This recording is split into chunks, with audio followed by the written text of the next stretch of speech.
Nothing new, nothing fancy, but Slider Lifestealer, it wins games. So if the Earth Spirit is one of these two, which we'd assume it is, where do they go for the second one? Do they go Alina? I'm kind of wondering if they even grab the Invoker in the first round here. It's maybe a little early, but as we just discussed, covers 90% of mid situations. So very successful on FN in the last game. And I feel like it'll get banned second round for sure. Yeah. I feel like Slider Lifesteal is one of the situations you don't want Invoker though. And there's also the IG Nyx Assassin that is quite good against the early Invoker pickup. But I can kind of see where you're going, Kevin, just because I do feel like, you know, it's game 3. You want a hero that you know you're going to be successful with. Yeah. And like Invoker does fit that for you in the same way that IG are going to be very happy with their Lifestealer pickup. Lifestealer, I think, is a little bit more meta in the first pick area. Do you think going a Spirit Invoker to start with, and they haven't anyway, so the kind of question is pointless. Wow. Are they going to go Troll? I'm kind of surprised by that just because they do have so many counters to the Lifestealer in their repertoire. Like their whole entire what Chappie plays is like all kind of Lifestealer or Lifestealer counters. I think it's fine for them though. I mean, they've been drafting this pretty routinely. This still gives them the possibility of putting it in the safe lane. Doesn't have to go mid like FN has been normally playing it, but you never know. They could still go something like Sniper later. I don't know, I think it's fine. It's a decent opener. It doesn't necessarily reveal a stupid amount. It can be reliable against Lifesteal. I think that's the downside to picking the Invoker earlier, is that you kind of give him IG the lay of the land, haven't you? Yeah, they can get the hero counters that they need to actually deal with him well. They didn't have the best last game. It was pretty much what Weaver, but Invoker can deal with that pretty easily. Whereas if they go for things like Nyx, it just makes it a little harder for him to survive. Or look at Troll, like the category I put Jug in, where it's like, it's going to be good. You're going to get value of this. Here's where if you pick Invoker, it could get crushed. It could be absolutely useless and terrible against a Slider Lifestealer, a potential Nyx Lifestealer opener. There are so many things you can pick to counter and play against the Invoker that is just a very dangerous and risky pick. Troll, maybe it's not going to win you the game, but it's also not going to lose you the game. Definitely more stable drafts this time for both teams. Interesting. IG go for the TA ban. Yeah, I was about to say, they've been mostly running Troll mid, so it's kind of interesting that IG are choosing to ban. I think they're just worried about the right-click heroes that could deal with this the best. Because even though they did lose their TA game, she definitely was difficult to kill. You know, one refraction charts will sometimes buy you enough time for kind of a Lifestealer bomb to not actually get a kill in time. So I could see it working.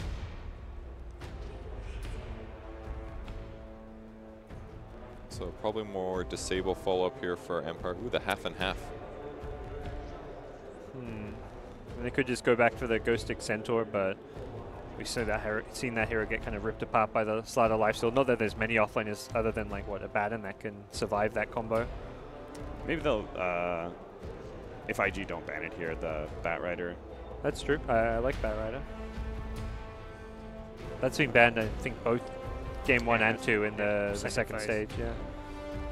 That's like the right kind of approach, I think, against Slider Lifestealer, saying a bit more elusive, can split push, can just find a pick very easily and quickly.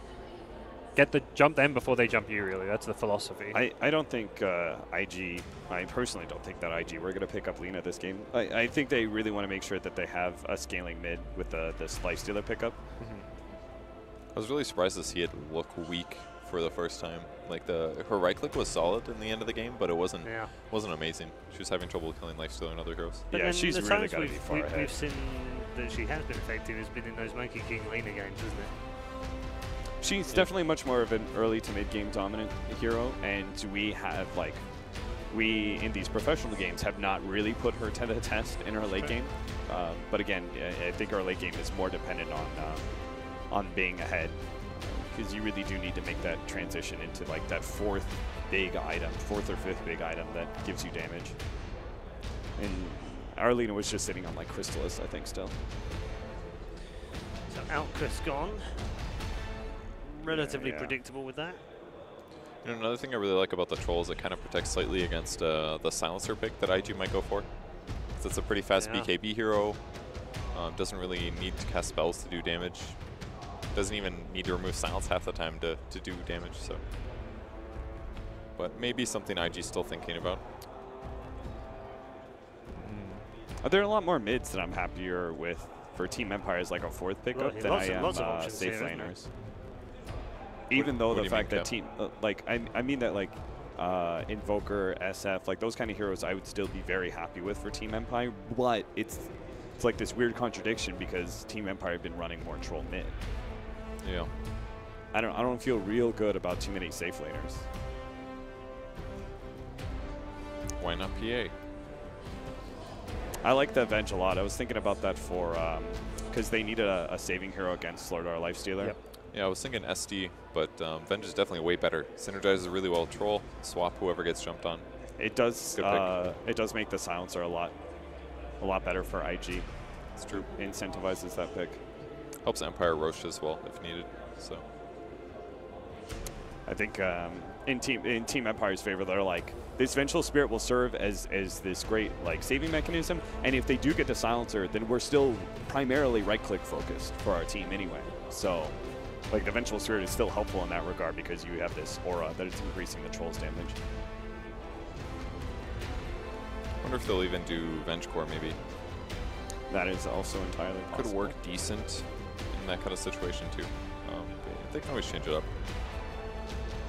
The gank is pretty solid. Venge Earth Spirit sounds great to me. Oh, you know what would be sick? What? They switched it out and they did safe lane troll and they did mid Medusa. Let's hear that benefits decently from the battle trance. Yeah. If only you had an ogre instead of an Earth Spirit. Yeah. Medusa is definitely a hero I feel like is underpicked against these Slider lifestealers. Outside of like Team NP, we're not seeing it much. All right, well, there goes that idea, guys. Support. Yeah. Coddle's on the board. Yeah, that's actually, there's a lot of things that can ruin Medusa's day. Yeah. No, you gotta go that Lotus Orb Medusa build. That's what Envy did. The Blade Mail Lotus Orb. Yeah. Man, I was casting that one. I really tried to give Envy as much like openness and ideas because occasionally he does come up with, and you could see what he was doing. You could see what he was doing. Yeah. It was just. The Blade Mail seems fine. The Lotus Orb, it's expensive.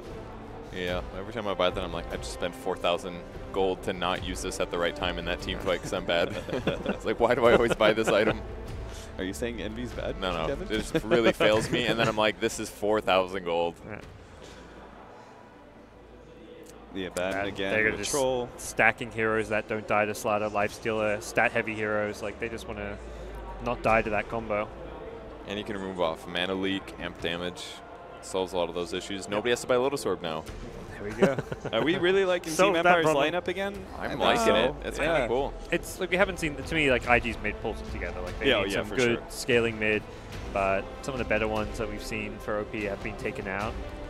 So what do you think their mid's going to be? Something tower hitter? Well, I guess Lifestealer can do it, but I feel like something like an SF could work. Yeah, SF. I always like SF Lifestealer with the minus armor. I didn't ban the Terror Blade this time either. SF is a little, like, I like the SF, but I feel like SF is also still a little, like, he's quite susceptible to troll, I think, in that regard. That he's I was like, just thinking you Storm. need a very mobile hero. Yeah, Cuddle Storm. They got the Cuddle, so That's very nice. They had weak disable on Empire, so except for the whole Earth Spirit thing. So it's also a hero. Except for everything that Earth Spirit is. What an annoying 4-position hero. A hero more associated with OP. Like I don't think I've seen OP play SF, where I see him play the Storm quite a lot. So. Yeah. He's normally playing the like more magic damage mid heroes, whereas Burning will play the right clickers.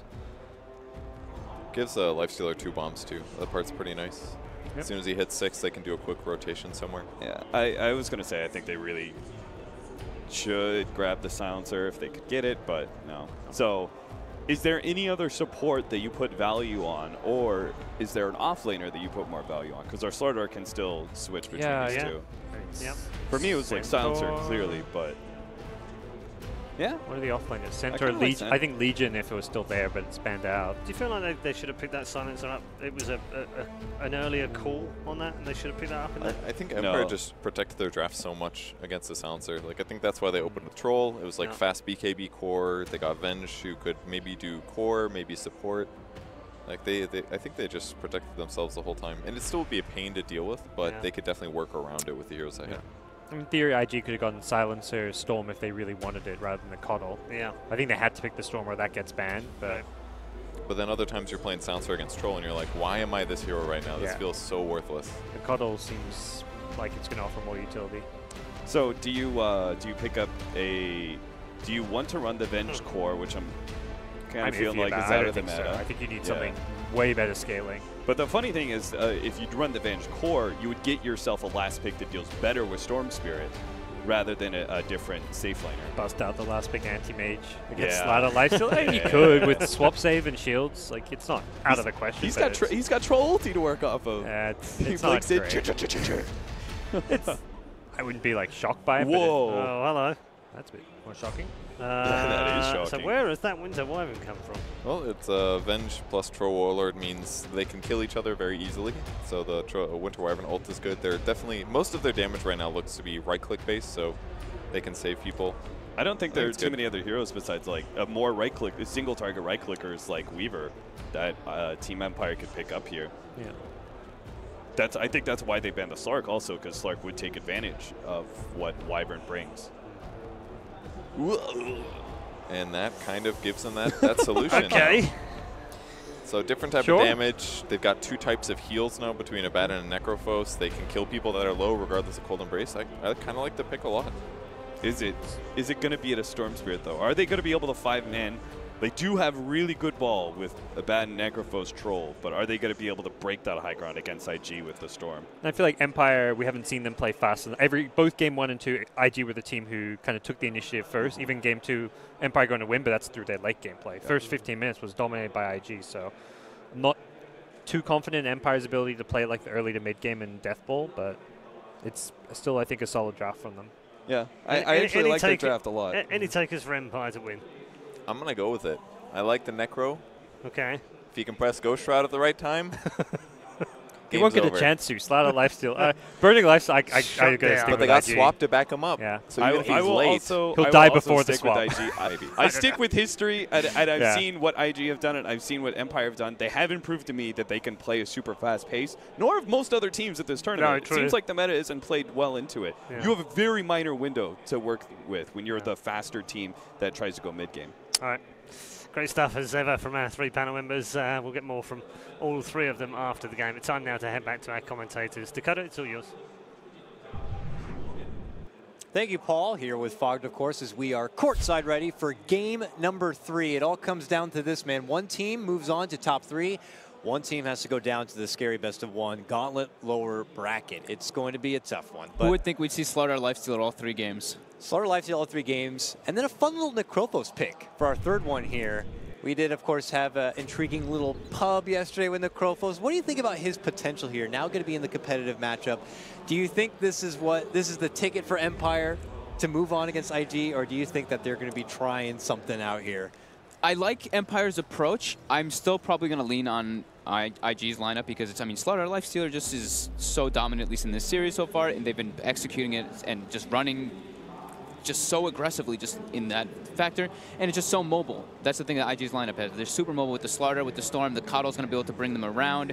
The Winter Wyvern, this is a Q specialty. He loves this hero. You might actually be seeing a little bit of a switch up of who's playing it, but either way, it doesn't matter. We look at so the Necrophos. So I like the way that the approach is doing because now they have, like the panel was mentioning, lots of different saves for the Slaughter Lifestealer bomb. If he does go in, if he's able to get the Ghost Shroud off, he's able to negate that. They have a lot of different heals. The swap as well, being able to save somebody. We'll see, like the sustain as well. We'll see how it ends up working out. It's an interesting approach toward dealing with the Slaughter Lifestealer. Yeah, I'm curious the scale availability or how well a scaling Chappie Necrophos is going to go. I'd hate for it to be too much on the shoulders of just the Troll, but you know, we'll have to see how things pan out. Towards the bottom lane they go between him and King R.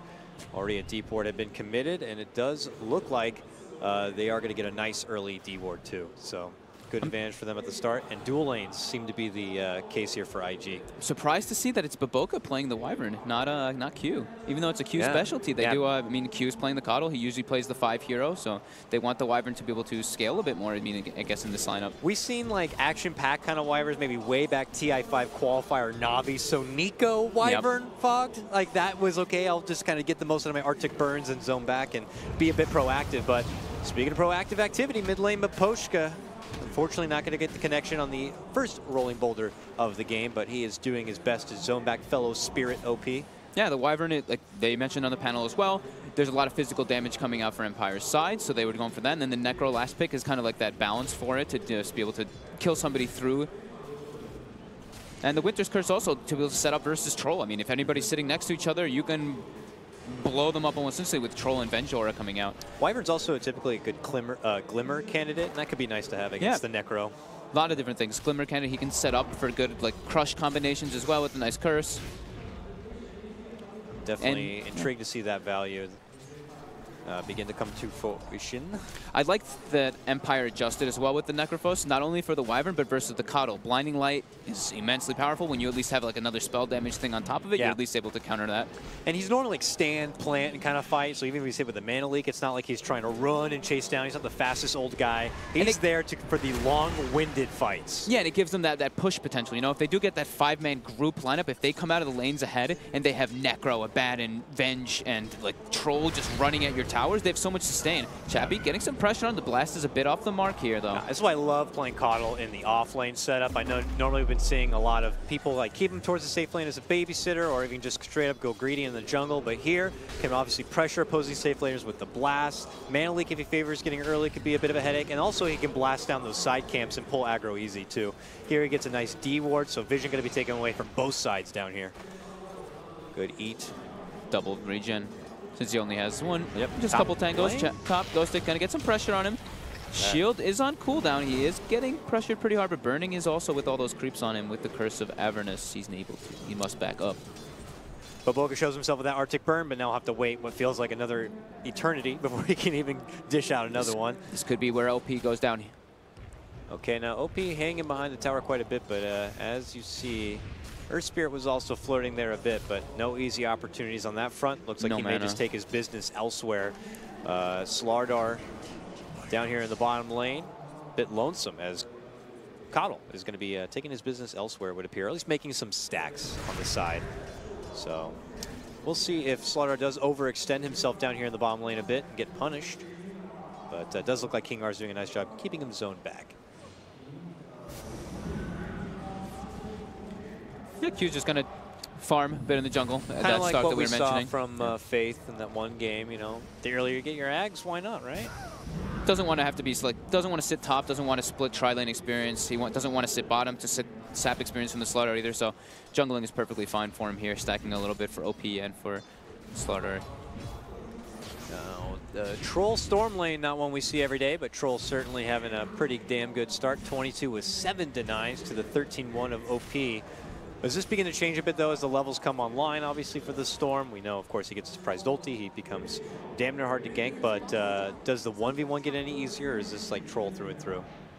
Well, the Earthbird started there, so that's why he has like a bit of an advantage. So the advantage is going to have him coming out ahead, but it's like a little bit, maybe a little bit Storm favored. But you don't get vision from the axes, and Storm's at least able to push the lane in constantly, just a bit better than Troll Warlord is able to, since Troll has like a high cooldown on his ultimate or on his nuke, while Storm can just spam a couple remnants, push it in, and go for the runes. We saw Mimoshka there able to kind of go deep and take the enemy bounty rune away. In the meantime, XXS will be able to get the creep wave under his tower to work with. As Coddle heads back to farm, they had that ward planted there, and they could rotate in for the old man right now and take him out. But they're hoping for a lead-in roll or just a lead-in easy magic missile. Wave, rolling boulder. That should be your first blood. Easy setup, and that ward will pay off. And it's going to be Empire striking first. Good first rotation, recognizing the Coddle wasn't on the map or anything, and the ward that they had down, able to see him. Easy setup for them. Now they surround and pressure the bottom lane, and XXS could quickly find no home for himself as he rolls in. You're going to see a rotation now come out. Baboka helps out with the cold embrace. King R blocks the way, and he puts a TP. Oh man, face first nice with the tree. There. He can't believe it, and they're even going to commit an Arctic Burn just to fly over the trees and make sure he's not there. And that was a nice little branch play. Good thing he had a TP there. He actually had a clarity running too, so he got just enough mana to be able to TP out there. An effort there to move in and get the grab for the Slardar. And it looks like as Storm steps off to work with the jungle, they'll hand over Q to the lane, but obviously FN going to be super satisfied with that. Just feeling like he got punished a little bit in the laning phase, and then just the risk of being roamed on from the Earth Spirit and the Venge. Rather just go to the jungle, give the Coddle the lane. It's just the safer move. Speaking of handing over lanes, it does look like Burning has had the top lane pretty much to himself. 39-11 CS, while Abaddon's been kind of working with the jungle. Not really an easy matchup to kind of, you know, go melee on melee with. So he'll find his own farm on the side, but this is a good head start for Burning. OP now's got his level 6. Probably just going to see him go to the jungle again still anyway, but they have to then begin to share the top half of the map because the bottom is still being overrun by Empire members here. In fact, they know that Empire is going for this, so they pinged them out because they saw them rotating with the ward. But do they want to rotate anyone in? I don't think so. Get out of here. It looks like they knew that. They were even pinging it out, like indicating that they knew that was coming. I just that they didn't probably have any TPs to be able to save him. Not expecting him to get bursted down so quickly, but Necro being 6. Baboka has to return. He was just floating around heading to the top lane, but he might have to kind of stick down here now. This is getting a bit out of control for Empire here in the bottom half of the map. Q's going to blast his way through this mid lane as much as possible. You hear the sound of the troll farming his way through the jungle. Probably going to be handing over that mid lane, I imagine, to some sort of support, but it does look like Earth Spirit's kind of heading back to the mid lane before making a new attack elsewhere. Abaddon has been pretty much all jungle, so total respect of passive farm, at least at the start for now. At least until the return of Miposhka. Here comes XXS. Ooh, magic missile to the face will stop. Chappie getting some pressure on him, though. Man, Chappie gets hit hard. And then he gets healed up by popping off 2 spells. It's a deceptive thing, and that's something like when I said, like, I don't even personally feel like I know Necrophos through and through yet, and if you don't, you get in situations like that where you're diving onto him and you think you got an easy kill, and then he pops off that ridiculous, like, decrep form and heal, and he just gets all of his life back, and you're just, suddenly you're sent back into the next dimension under a Reaper sight. Mid lane, deep commitment, going for the coddle, and they connecting with Rolling Boulder with the Boulder Smash. The finish is going to be there from Miposhka. Rotations in, though, from IG. And it is going to be OP, able to get the snag on Miposhka on the other end. Yeah, the whole thing about like the Necro is just like he works so well with items. The items are just like amazing because like if you get a stick charge while you're ghost shotted up, it gets amplified as well. Let's say you have a mech, not sure if he'll go for it this game, but if you do have any type of extra healing factors, it just amplifies it so much that you can just turn fights into a good margin. And since they're versus the Slaughter, Lifestealer, heavy physical damage, if he does get that ghost trap off, it completely nullifies the initiation. Looked like he went the Midas too, so it's a greedy Necro on this one. Wants to be able to scale since they, it's a troll lineup, and he doesn't really, like, what does Necro really gain from a troll ulti? Pretty much nothing, so he wants to be able to scale into the later stages game because you already know that they're playing versus Storm, Lifestealer. Like, this game is going to definitely go to the later stages, and that's just the way that Dota is being played right now. It's not really, we have to break the high ground in 25, 30 minutes. You have to just take it later on because you have to be a bit greedy. But if they're playing it greedy and slow, as we see a smoke now develop here from Empire, making their first attempted move all the way over to Burning possibly, or maybe trying to catch up the Storm. Either way, I feel like that could slow down the role of Empire trying to push for objectives, which they did struggle with in the first game. Now, as long as the supports are moving, OP has been spotted. They'll roll right in for him. And that man has been seriously mugged, but no, he's able to get the jump and out. Not enough lockdown. Level 3, no grip leveled yet. Obviously makes it a bit more difficult there for Empire. Yeah, I like what they're doing though. They're keeping the aggression. Like you said, they don't want to get stagnated in this point where it's like, oh, we're playing greedy, we're not making stuff happen on the map. Keep these supports running around the map, keep them having everything. Even Ghostic was getting involved in that one, which was a bit surprising. Yeah, he had been obviously far from his lane, now making a return to mostly kind of wiggling his way through the jungle and keeping off the radar. Now just get back to the opposing lane of Burning, who still kind of sits at the top, I imagine, both CS and net worth. Just kind of one of those things you'll eventually have to deal with. Empire will look to elsewhere, though. Blast continue to fly out as they keep Empire's mid lane push at bay a bit. So OP's just, still just farming. Everybody's just content with still farming for a bit, waiting for those first few item timings that we tend to see. The armlet coming out for Lifesteal will probably be the big one when Burning just makes that, that rotation, the Burning rotation that we've been seeing every single time. TP to the bottom lane, pressure the tower. We'll see if he does it actually any second now. I think he actually might. Yeah. Looks like he's going to the side shop, picking up the armlet at least. Yeah, actually, we tend to see him usually pressure his safe lane tower first, right? And then he makes the move to the enemy safe lane. But we'll see, maybe this rushes it. Lead in roll. Cold Embrace going to help not get the finish there, and they couldn't get it done. It's going to be Miposhka going down first. This is an Empire lead in gank, and they can't get a grab yet. Now with the Spirit Form coming out from the Kato who reached level 6, he blinding lights them back, and that gank will be thwarted. Gotek even TP's bottom to try to help. So now this is the opportunity where Burning gets to pressure that top tower, as we were mentioning. And delicious farm for Burning here. It looked like he had the option there. He was like, I can TP bottom probably, and we might be able to get a follow-up kill on tower eventually, but I'd rather just get this tower. That's what Burning likes to do. He likes to claim his safe tower, then make the move to the enemy side. So I want to see that coming out any second. And we do see Miposhka in position to try to put a little pressure, but it's a lifestealer. And it's a Burning lifestealer. Yeah. Miposhka alone just looking to leave some XP for himself, or at least awaiting the approach from Ghostic, but even them two won't have anything to save with Burning. Here we go. Now Burning to the bottom lane. Here we go. That tier 1's done. Let's get the next tier 1. This is typical IG now. And the pressure on Empire to kind of, expect it coming. And the big concern is that they're closing a little bit of map control, a good amount of map control here, and this tower bottom is pretty much going to be XXS's Blink Dagger, and that's when the acceleration just happens. Blink, it's pretty much, is crush, Empire in the right armlet. position? Ooh. Yeah, it's bad. But they get what they need. Empire have taken the opportunity, though, to kind of invade IG's territory a bit, get a couple of deep wards down. This mirror movement that we tend to see. Yep. But it's more like IG mirrored the bottom lane to take a tower, and Empire kind of deal with that at the top. I don't see Empire really able to kind of push on forward and easily secure the tower, though they are pressuring it now. Curious to see if IG want to do something about it or not. XXS, I think, actually missed the last hit on the tower there. I think him and Burning were trying to go for it, so he's just shy of that Blink Dagger, but he's going to have it any moment now. Tier 1 are going to drop, but IG not going to react. Yeah. They're going to play their own game. I think this is the better thing for them to do. Trade, go for that mid tower now. Yeah, just avoiding the fight altogether and going for their own easy bread of a tower here in the mid lane. You look at IG's lineup, they have more of we've been seeing it time and time again, not every single game, but the team with the heavy initiators, the multiple forms of initiation, tends to be able to come out ahead in a lot of these fights. You look at their lineup, they have those multiple forms of initiation, while Empire, theirs is more like they just need to be this death ball, this unit, rather than going for these solo pickoffs with this Earth Spirit setting everything up. But death ball in this meta, I don't know, gathering under tower really helps the armor of the opponents and stuff. It's just not that kind of game anymore.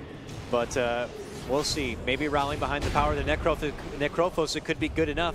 We see Miposhka here avoiding some trouble in the bottom lane, able to get off a nice two-man stun and grip. Will allow him to make it away.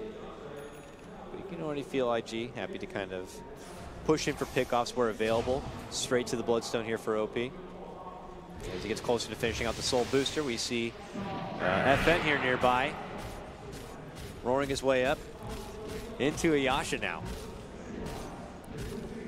Yep, all the meanwhile, our little Keeper of the Light just hiding under the radar. Nobody really knows who's... Oh, look at this. He's halfway doing Aghanims. That's what you do, man. Tranquils, and then, of course, you got to get all the move speed you can. A couple of TP scrolls, and then Aghs. Aghs wards gem. He's going to have it very early, and that's going to increase the mobility, and it's going to increase the pressure onto Empire, too, because they're going to be able to pull the Storm to one side of the map, TP the Slaughter to another, and just constantly be able to make moves all over the place. And Empire's lineup is a bit... Their mobility is lacking because they have a Death Necro, and this is just going to be pickoffs that are going to happen every single time there's a ward, every single time they see these opportunities. It's going to be happening. It's a very immobile lineup that Empire kind of did draft right now. Condolences to Miposhka there and his family, but he is gone. Game now 3-3, but it certainly feels a bit more heavy-handed at the moment, at least for IG. After taking that sweet narrow pick, we see Empire pressuring the mid lane as much as possible. It's like they picked this Wyvern, it seems like obviously for the troll and everything for the physical damage, but also defend the tier 1s. Just defend tier 1s. If we're able to do that and we get map control across the board, that's when the Storm, the Lifestealer, the Slaughter just can go running around every single time and find these pickoffs, because you force a lane in, somebody's going to get caught every single time you force those lanes in from IG. And Empire just have to be at risk of watching their positioning. You'd hate for that Wyvern to be using Troll as his greatest weapon against you. So they do split apart and look to attend to mid lane. And he's going for the Solar Crest build, which we have been seeing much more common on the Wyvern. We did see it used to get picked up, and then it got rebuffed. So now it's going to be picked up, and they're Dire, and they have Slaughter, so it all synergizes really well, and especially with the Winter's Curse. If you Solar Crest somebody in the middle of a Winter's Curse, their allies are pretty much going to kill them very quickly. Nice build-up here for IG. Empire continuing to grind away in the farm, but they continue to get hit here. A jump in now, looking for Chappie.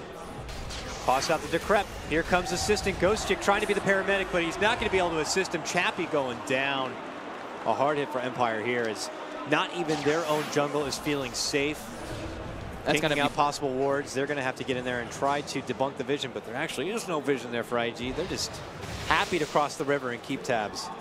It's them making all the aggressive moves. Empire can't really make it. Speaking of aggression, Empire now goes for one of their first moves. Let's see how it goes. Swap back to set up a magic missile. Can they finally bring down the Wyvern? Yes, they can. It takes 3 of them and a lot of skill power, but they will finally get him down. And now looking for a follow-up on the tier 1, but he's one of the best tower defenders in the game. Blinding Light fends him off. A blast takes out the wave. Wyvern's going to be up soon too. The Blink Slaughter with an Infest. Storm Spirit already has his Bloodstone. They have Desolator online. This could be very scary right now for Empire. And yeah, before it even happens, they have to split up again. And now this is where it's going to be IG coming at him again. The mobility that we're talking about. Empire's forced to kind of move around the map, and that's when they're just open to getting ganked. It's just gonna happen. One of them is gonna get picked off here. And here we go. Coming in, it's gonna be Miposhka. Just get brought down in an instant. They're going for 2 though. King R going into OP with the Bloodstones, leading up the charge. Empire want to try to fight this one off, but they've already been hit so hard. That side not gonna do so much. Oh my god. Avenger shreds right through the Necrophos. Oh my. Q happy about that one. Ghostchick force back. IG. That's a fight. Was that a Baboka? That was Baboka's solo kill, right? With the curse on the Yep. With the amplified, with the corrosive haze on top of a medallion. Necro just gets destroyed by FN. FN's like, I can't stand near anyone on my team, or I may be at risk of taking them out. With that kind of power. The mobility just every single time. Yep. Empire's going to split up. IG's going to get a catch or 2. I mean, that was just Empire denying the tower and hoping that they were going to walk away from the lane. Yep. But the chase from IG is just out of control here. And those were Bloodstone charges, so that's 2 Bloodstone charges going for OP. Ooh. All right. IG, you got to be feeling pretty good. Back to the lanes and farm they go, claiming another couple of lives. Empire hanging, though, with the farm. Troll works his way from camp to camp. And keeps him at the top here for now, but just Empire as a whole don't nearly bring as much fighting power at the moment. Necrophos is a great hero, but really does depend on those items and depends on that build-up. And we've seen him go down twice straight. He's so immobile, He's just going to be prolonged really that much further. Yeah, he needs to have the Abaddon near him. He needs to have that swap nearby to bail him out. He went for like an early Blink Dagger build, which is, I mean, I feel like he kind of needs it in this game, but just unable to really be able to get around the map just because of how much faster IG is with their heroes. IG, again, forcing engagement. They try to force something on the Abaddon. He pops his ult. 3 TP reaction from Empire. IG just runs away and resets it. Just manipulating Empire in this game. And Empire, unfortunately, looking closer to game number 1 than what we saw from them in the previous, where they were able to kind of dictate things from here moving forward. They smoke, though, and they might actually catch some IG members in the river. Nice quick grip, swap back. They will give a forgiving pick on XXS here.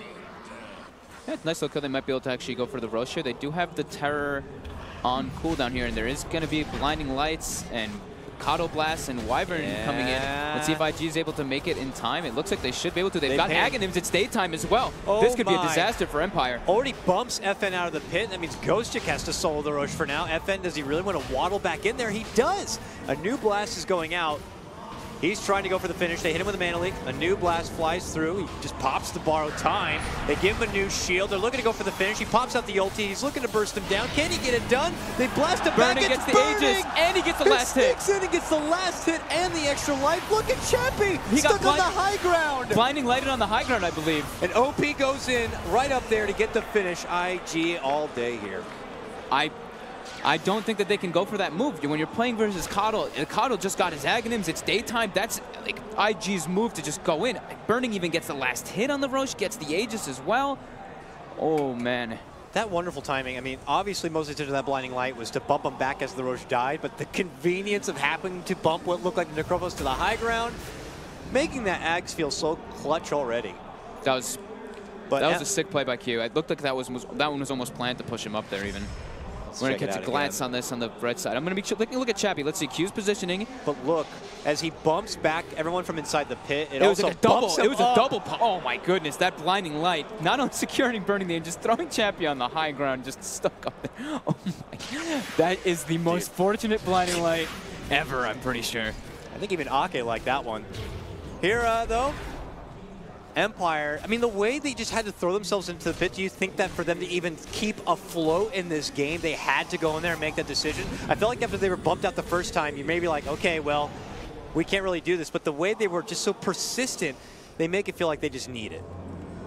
But maybe inside their booth, they feel like that's what they needed to do.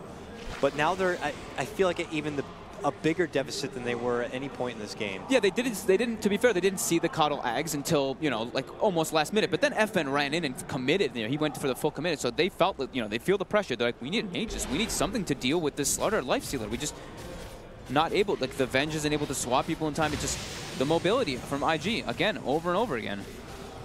Here comes IG with the benefit of the extra life, bringing the pressure, top lane Ori pressure towards the tier 2. They get the mid lane nice and deep. They're going to sap and take away all that sweet, delicious farm in the nearby Empire jungle. And Empire are now going to be quite restricted here. They have one offensive ward out there, but they're going to be a bit in the dark as far as what's happening on their own home turf. So if they're looking to get out there, they may do it under the guise of a smoke setup play. We'll have to see. It has to be a smoke. There's already a ward set up there. See if they're even wanting to contest this bottom tower. I don't think so. Yeah, they're moving through the outskirts, but even IG could rotate up north there and just have a better high ground positioning near their shrine. But Chappie's like, no, the Ancients are down. Links to the low ground to rendezvous with the rest of his team, but they just seem a bit lost in the world at the moment. The net worth still seems to be like relatively close. I know the Slaughter and the Coddle are pulling a bit far to their head, so it's probably like 7,000 or so leading for IG, but it's still like not that horrible for Empire. They're just not able to find their group of like 5 able to fight properly. Just IG always like manipulating the fight much better than them. I mean, you lead in, you get a decent lengthy stun with a boulder smash and a magic mill on top. This troll could burst his way through maybe anyone in front of him. Yeah. But it is that support staff of IG you have to look out for. A quick Wyvern, a quick Crush. Not even a 7K gold lead. It's only about 5,000 going for IG, so that's, you know, they still have a lot of potential gold coming out from Empire if they're able to grab some of these towers, but IG just always constantly on the aggression. I don't know. I mean, now I'm looking at it, I'm seeing a Coddle slowly raise a net worth even above, ahead of the opposing offlane. Oh, scan coming out. They do miss on the crush for FN, but here we go, Burning's in. He thinks he's manning up against a Slardar, and then Burning pops out, and suddenly FN just goes full man mode and just wipes out his extra life. But then OP steps in to make it a more fair fight, and he quickly gets a hold of FN and just takes him right out of the picture. A double kill for OP. FN felt good at the start of that one, but then the posse of IG showed up. I really like the way that XXX played that. He was like, he could have just stunned and like kind of ran and kept like man fighting the troll, but they would have turned on him and killed him. Yep. Rather than that, he's like, yeah, Burning has Aegis, whatever. Burning can die here, it's okay. Coddle's gonna recall the storm in, and then that mobility that we're talking about. Even though Empire are able to get a little bit on the aggression there, it's a reaction. Yep. IG just reading the map, reading these fights so well. And back to the drawing board here if you're Empire now. These cores really grasping at straws for items. We see Necrophos, he's got the Blink Midas, and now Ag's done. If he's able to get a hold of him, they could burst enough with the power of the troll. They could send someone out of the game for quite a while, but getting a hold of him is going to be tricky. We already have acknowledged the tremendous amount of sustain and mobility that IG have here. And they're getting to their like very peak timings now. Orchid coming out for the storm. He's got 17 Bloodstone charges, and he's level 18. So this could be a play now coming on to FN. We hear the recall coming out. Yep. Looks like he pulls XSS and Burning to the top lane here. It's daytime as well. They have vision of FN and King R and Ghostic. They even, I think they may have, no, the smoke actually came out right afterwards, but they did see 3 or 4 heroes in position, so they should be aware that a move might be happening here. Roll in. It's going to be Miposhka looking to cut someone off. They've spotted Q. He gets off the Glimmer Cape, and they're just going to have to let the old man go down. IG thought about stepping in, but there's just a lot of Empire members here. and they'll have to step off and just kind of hand the jungle over to them. I think they're all right. They're okay with this. It's, Yeah. you know, it's the Coddle that died, so it's like, didn't really want to lose him, but they commit 5 heroes for that of smoke and everything. Now we're able just to push out the side lanes, and the same thing. Mobility from IG. They can even go up there and maybe even try to defend if they want to with the Coddle and the Wyvern, but still got to wait a little bit for Keep It Light to respawn. Yeah, I guess they don't even want to bother risking going for that defense at the top. They're just expecting that Empire with that Coddle kill, they're going to walk through the jungle, they're going to set some wards up. They don't want to risk giving up any unnecessary kills. Yeah. IG can just kind of mirror that, work through the Empire jungle, plant their own wards, and take all that farm away themselves. Except in the fact that they'll just lose a little bit of objective damage there. But Good to see that Empire can still like bring that aggression though, right? Oh, yeah. Even though that they're so behind, you see them push because like trying to force something to happen in some situations. Yeah, I mean, if Empire were not able to even get that gank and the Coddle somehow made it away, I mean, I'd feel really low here for Empire, but they pose a threat, and IG do still respect it. And here they look to come back and claim their own jungle. You'll see the same thing happen here for IG. Has IG been able to pick up a gem yet? I'd imagine it's going to be something coming online soon enough when you already have that Agnum's Coddle. But he did go down recently, so it looks like they're going to hold it off for now. IG instead go back on the move. They get a smoke. They head down mid lane. We got backpack burning here for XXS as he just beelines it. Now he gets up a nice boulder smash, but he ends up rolling right into him. So, of course, he gets taken down immediately thereafter. That day vision. Yep. Unobstructed day vision from the Coddle means walking map hack nearly. So they've got about a minute if they want to try to claim for this top tier 2. They should be able to. And we will probably see, like you mentioned, that gem being picked up for them quite shortly. They drop a ward down, but it was under the watchful eye of Empire. It looks like they didn't bother checking or scouting out the high ground ward there, so Empire at least will get that bit of know-how. But at least till the near future, it is going to be IG pressuring. It's time to go in and finish out the final remaining tier 2, and then we're getting closer to Roche time if you're IG. IG doesn't look like they... we see some pings coming out. It looked like some IG pings on that mid tower, so they do want to defend this one. Oh, Boca you're now right. setting up. To the shrine and to the tier 1. But Boca will slow down the wave himself first, but Empire won't stay. Not wanting to give up anything at all. No map control that they want to give away for free. Still... FN getting close to that BKB at least, so he'll have like one tool to be able to actually deal damage in the fights instead of just getting like mana leaked or blinding light and getting bursted down. But oh, I like this pickup from Burning next that he's going for. Diffusal. Since he's playing for this versus the Necro, he's going for the Diffusal so he can purge off the Ghost Shroud. Yeah, That is vicious. I think it's a very necessary item pickup. Yep. Here, Empire will be able to kind of fend back off. Still unable to even get that mid-tier 1 down. It's been a very tough series for Empire to kind of take early game objectives. It just looks like effortless for a team like IG, and it always feels like a struggle for a team like Empire, but... Yeah, it's like IG's always just like a couple seconds ahead of it when they were going for those like tower sieges as well. It's like they don't have that hesitation, it seems, where it's like some teams it's like, oh, we like they already started like running back to kind of farm, and then it's like, oh wait, this guy's dead, we should be hitting the tower, or oh, we see the slaughter bottom, we should be hitting the tower. Yeah. IG's had like no hesitation whatsoever when they go for those type of tower sieges. Could be into like who's calling the shots. Like, you know, if one team has a support who's able to keep their eyes on the map, that much easier to scout out things like that. Whereas for other teams, maybe you have a core shot caller where they're kind of busy, obligated with their farms. They're itemizing, they don't really quite see the map as easy. Scan out on the Roche pit here, it looked like from Empire. Did get a bit of a read.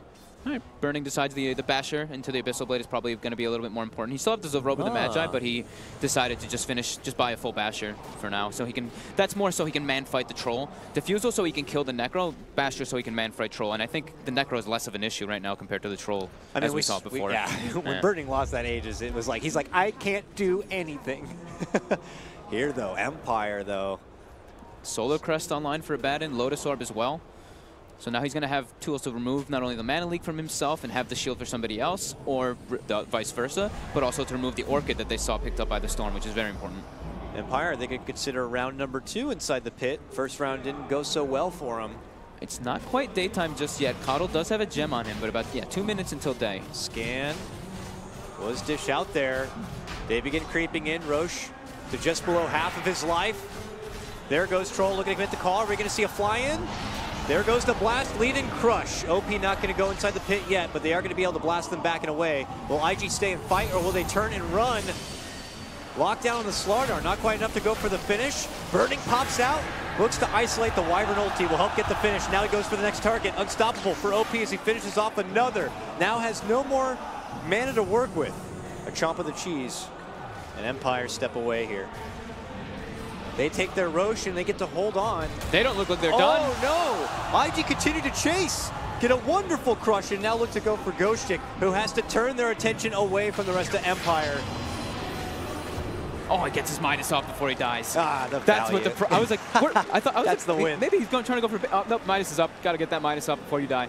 He still doesn't have dieback, or buyback rather, but here come IG now. Thinking about a push into the high ground, or hoping to force out a buyback if the one was available here. A swap is forced out, but now Burning looking to move in. They blindly land him back and they get the finish.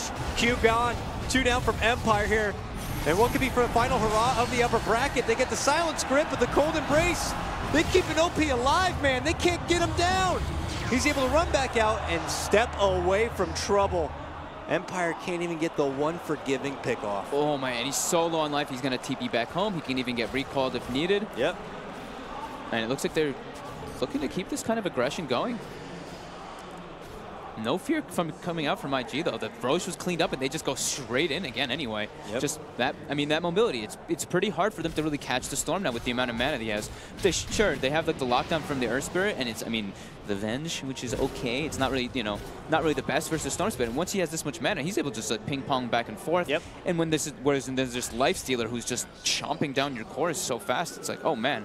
You have to make the decision of who you want to save and who you want to just let go. Yeah, that's the thing, is that most of the supports are using all those great lockdown spells for more defensive measures just to save their cores in the trouble. That means that the Storm is even more free to go crazy or make it out from trouble, as seen there. But IG not looking to let up, regardless if this troll has the extra life.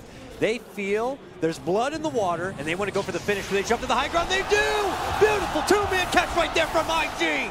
And they're going to look to go for a third. Gosha gets off the borrowed time, but they are slowly looking to walk him home. But Poshka tries to help him out with the stun, but now they set him up as a sweet treat for later. As they move in for the icy dessert, they get it done. IG, a recipe of disaster here for Empire. Did they have the vision? They had that deep ward still, and they committed right into the high ground and got that beautiful setup from XXS. This guy is just so wonderful on these initiating offlaners, man. The deep ward and then the Coddle Day Vision just catching a glimpse of him too. XX gets a nice two-man crush with the Venge standing right next to him too, so they can't even try to save the Necro. Necro just gets brought down instantly. This Slardar Lifestealer Lifestealer combo is looking to be just way too powerful. Forced in, XXS gets the crush. This kid is styling on him. Now they'll finally have to burn through the Aegis and some buybacks. This is a hard hit to the piggy bank for Empire, and IG recognize that. They just pull away knowing they're winning. The aggressive 4 stabs. Always good to see people doing that. Does force the Aegis out, forces a buyback as well, yeah. Everything that you really want coming out for IG right now. Last few items going to be being picked up soon. BKB coming out for OP in a few minutes. 26 Bloodstone charges, 0 deaths. On Storm. Hell of a Storm game right now. And they like kind of, I mean, pseudo dual laned him a bit in the early game too. He just resorted to the jungle, and then since then he's had very good positioning in the team fights and recognizing when he can and cannot just overcommit. Like that base was, you could say that was like a bit of an overcommit. He had like 200 HP, but just enough mana after the chakra to be able to get out. Not a lot of answers for Empire to stop the blue man. Yeah, it seems like us in the panel were talking about, the Venge pickup was nice because they'd be able to do that like kind of counter-initiate thing where like the guy was getting focused to get swapped out, but we're not able to see that because it's like they're not able to get in the position, and again, it just comes down to, I mean, I'm just beating it to death, but the mobility. Mobility is key, and vision. Worked out so well for IG in this one. Getting that early Ags, getting some great wards down. Early mana leak, bump back. Nice Lotus to remove it. Long jump in, and it's a spirit on spirit hate crime here. The Storm takes out Earth, trying to push out simply in the bottom lane. Earth knows that he has a buyback for any potential defense. He's just trying to give some breathing room here to Empire for what could be soon the final hurrah of their upper bracket run if they can't defend it here. looking to stay alive, but they slide on in, looking to go for the Necro. A long swap save does come out, but they will get the quick burst finish onto Q. The buyback going to be forced there. Troll looking to move in, isolates, targets down, Burning, getting jump them down, they can! With the help of the Scythe, they will get it done. They will get their own fire back, though, finishing off the secondary support, but credit to Empire, taking out the big meaty target and Burning on that push. Perfect timing by FN's BKB there. So he wasn't able to get like pulled into the Winter's Curse. He's able to just focus down Burning and get brought down. Those bashes. More time on the clock for Empire now. Also, it's a shame that you guys can't see Dakota right now because he was troll right now. He was literally beating the crap out of the desk. They only give us one monitor and no computer. That's all. I have to charade it or something.